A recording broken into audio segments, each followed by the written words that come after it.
भक्तों राम राम, राधे श्याम। भक्ति भावित रेणु रस्तोगी चैनल में मैं आपका स्वागत करती हूँ।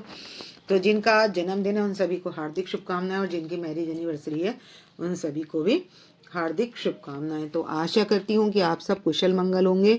तो आप सभी को एकादशी की, कौन सी, पुत्रदायी एकादशी की हार्दिक शुभकामनाएं। तो सबसे पहले आप हमारे लाला के दर्शन कर लीजिए। तो ये हमारे छोटे लाला हैं, तो इनका श्रृंगार दर्शन कर लीजिए, और ये बहुत सुंदर लग रहे हैं।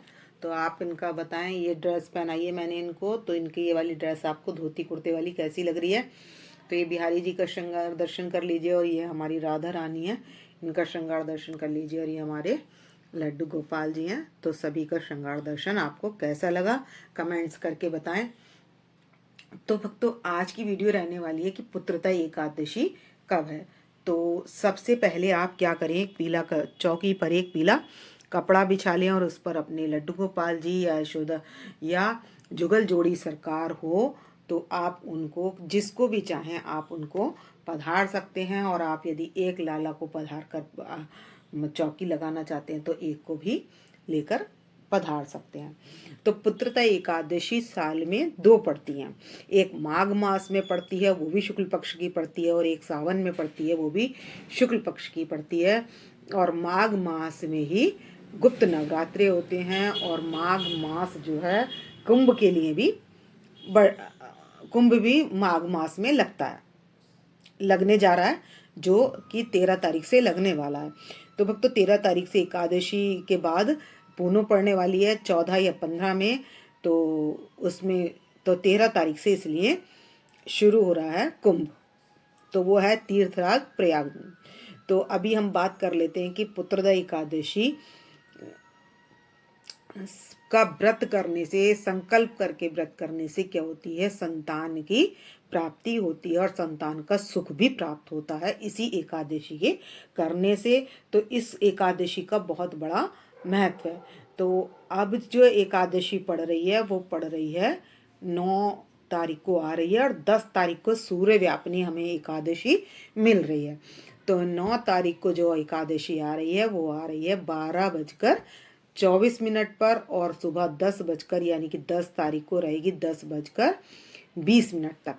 तो हमने 10 तारीख को हमें सूर्य व्यापिनी एकादशी मिल रही है इसलिए, और द्वादशी युक्त भी एकादशी है, इसलिए हम व्रत जो करेंगे वो 10 तारीख का करेंगे। तो चौकी लगाकर पहले कर लेंगे कलश की स्थापना, और यहाँ पधार लेंगे तिल का आसन देकर गणेश जी को।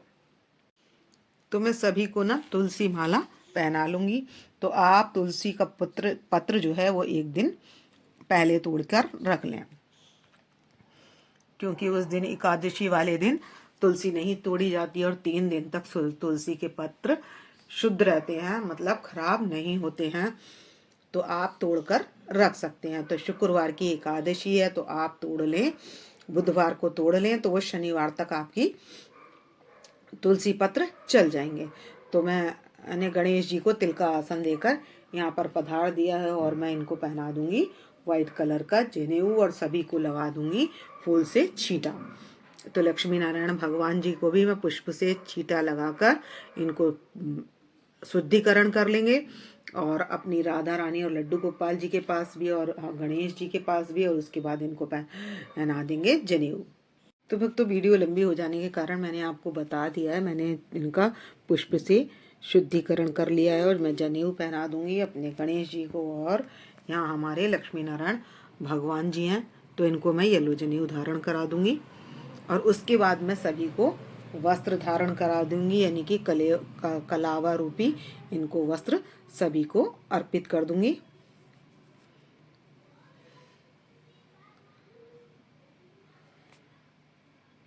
तो यहाँ गणेश जी के पास भी मैंने ये वस्त्र, कलावा रूपी वस्त्र अर्पित कर दिया है, अपने लड्डू गोपाल जी के पास, और अपनी राधा रानी के पास, और अपने बिहारी जी के पास, और अपनी लाला के पास, और ये हमारी हैं गौ माता बछड़े सहित, तो इनको भी वस्त्र अर्पित कर देंगे। और लक्ष्मी माता की तरफ रेड कलर का, और विष्णु भगवान जी की तरफ येलो कलर का, इस तरीके से मैं इनको भी वस्त्र धारण करा दूंगी। तो इनको भी मैंने वस्त्र धारण करा दिए हैं। इस व्रत में विष्णु भगवान जी की, लक्ष्मी जी के सहित पूजा की जाती है और ये व्रत जो है संकल्प लेकर किया जाता है। तो इसका संकल्प 10वीं के दिन लिया जाता है और ये त्रिदिवसीय व्रत होता है। 10वीं के दिन संकल्प लेकर हम ये संकल्प क्या लेते हैं, उस दिन हम संकल्प ये लेते हैं कि हम शाम के बाद भोजन नहीं करेंगे। मतलब एक बार भोजन कर लिया दोपहर के बाद में, और उसके बाद हम अगले दिन गंगा जल डालकर, तिल डालकर शुद्ध हो जाएंगे। और शुद्ध होने के बाद हम धूप दीप नैवेद्य से अपने विष्णु भगवान जी का, लक्ष्मी जी के सहित पूजन कर लेंगे। और इनके यहाँ विग्रह स्वरूप लड्डू गोपाल जी हैं, तो हम उनकी भी पूजा कर लेंगे। और मैं सभी को पहना दूंगी पुष्पमाला।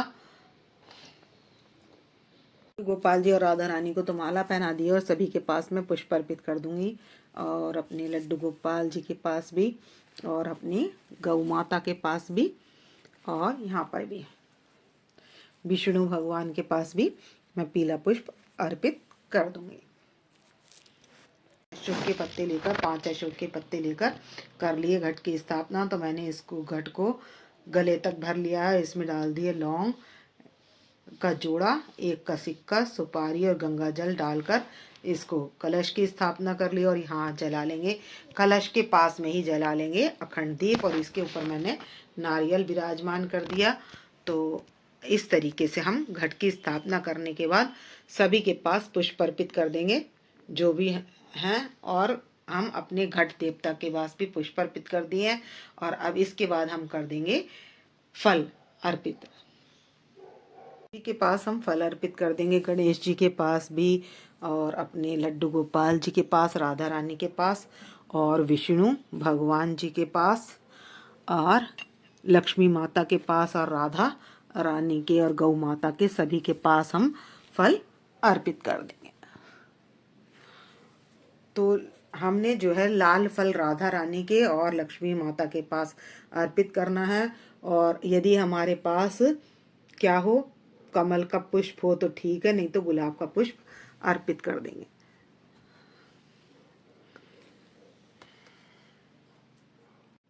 तो रोली से और चंदन से तिलक लगा लेंगे। तो हम गणेश जी के रोली से तिलक लगा लेंगे, राधा रानी के भी रोली से तिलक लगा लेंगे, और गौ माता के भी तिलक लगा देंगे, और लक्ष्मी माता के भी तिलक लगा देंगे। बाकी सबके हम चंदन से तिलक लगा देंगे। बुक पर भी हम सभी के तिलक लगा लेंगे। जिस बुक में से हम कथा करेंगे उसमें सबके पास तिलक लगा देंगे, पुष्प चढ़ा देंगे, और उसके बाद हम करेंगे इस बुक में से कथा। तिल के गुड़ के लड्डू हैं ये, तो ये भी हम भोग लगा सकते हैं। तो आप जो भी चाहें वो भोग लगा सकते हैं। तो जाड़ों में तिल का भोग विशेष लगाया जाता है, और तिल से ही स्नान किया जाता है। माघ मास में भी तिल से ही स्नान किया जाता है। तो अब कर लेंगे हम कथा। तो अर्जुन से कहते हैं श्री कृष्ण जी कि इस एकादशी का, यानी कि पुत्रदा एकादशी का संसार में सबसे बड़ा व्रत है। इससे बड़ा व्रत कोई नहीं है संतान की प्राप्ति के लिए। और इस व्रत को किसने किया, ये बात पूछते हैं अर्जुन। तब श्री कृष्ण जी कहते हैं कि एक भद्रावती नगरी में सुकेतु नाम का एक राजा राज्य करता था। उसके कोई संतान नहीं थी। इस कारण से उसका मन हमेशा विचलित रहता था, और उसका जो विचलित होने का कारण था वो एकमात्र पुत्र ना होने का कारण था। तो इससे उसने सोचा कि मैं पितरों के ऋण से उऋण कैसे हूँ, और मुझे पुत्र की प्राप्ति कैसे। इस दुख के दुखी होने से उसने सोचा कि मैं अपने शरीर का ही त्याग क्यों ना कर दूं। फिर उसने सोचा कि आत्महत्या करना महापाप है। इस कारण से वो बहुत दुखी रहने लगा, और एक दिन घुड़सवार पर बैठकर वन को चला। वहाँ पर हाथी को हथनियों के साथ अपने झुंड में मस्त देखकर वह और भी दुखी हो गया, क्योंकि वे हंसी खुशी नाच रहे थे। तो उसे बहुत, राजा को ये देखकर बहुत दुख हुआ। सोचने लगा, मैंने बहुत से यज्ञ किए हैं, ऋषि मुनियों को भोजन कराया है, फिर भी इतने पुण्य के काम करने के बाद भी मैं इतना दुखी क्यों हो रहा हूँ। यही सोचते सोचते उसे भूख और प्यास लगने लगी, कंठ सूखने लगा और वह तलाश करने के लिए, भोजन की तलाश के लिए आगे चल दिया। और सरोवर के किनारे पर कमल के पुष्प खिल रहे थे और मगरमच्छ आदि सारे जानवर कीड़ा कर रहे थे और चारों तरफ ऋषि मुनियों के आश्रम बने हुए थे। तो उसने सोचा कि मैं मुनि से जाकर पूछूं। तब वह मुनि के आश्रम में गया और उसने तब मुनि ने उसे संतान देने वाली पुत्रदायी एकादशी के व्रत के विषय में बताया और कहा, माघ का स्नान करो और आपके कोई पुत्र नहीं है तो ये एक वरदान के समान है एकादशी, जिसमें पुत्र की आपको प्राप्ति होगी। तो ऐसा कहकर भगवान नारायण की कृपा से आपके घर में पुत्र अवश्य प्राप्त होगा। मुनि के वचन अनुसार उसने ऐसा ही किया और द्वादशी को पारायण किया और अपने महल में आकर उसने एकादशी का व्रत भी रखा। इस व्रत के धारण करने से उसके घर में एक सुंदर पुत्र की उत्पत्ति हुई और राजकुमार बड़ा होने पर वीर, धनवान और यशस्वी और प्रजापालक हुआ। श्री कृष्ण जी बोले, पुत्र प्राप्ति के लिए पुत्रदा एकादशी से बढ़कर कोई व्रत नहीं है और पुत्र प्राप्ति के लिए ये सबसे उत्तम व्रत है। जो व्यक्ति इस पुत्रदा एकादशी के महात्म को सुनता है, पढ़ता है और इस व्रत को करता है, उसे पुत्र रत्न की प्राप्ति होती है और अंत में मोक्ष की भी प्राप्ति होती है और कई यज्ञों का फल भी इस एकादशी के करने से मिल जाता है और विष्णु भगवान के नारायण स्वरूप की इसमें पूजा होती है और अंत में वैकुंठ लोक को जाता है।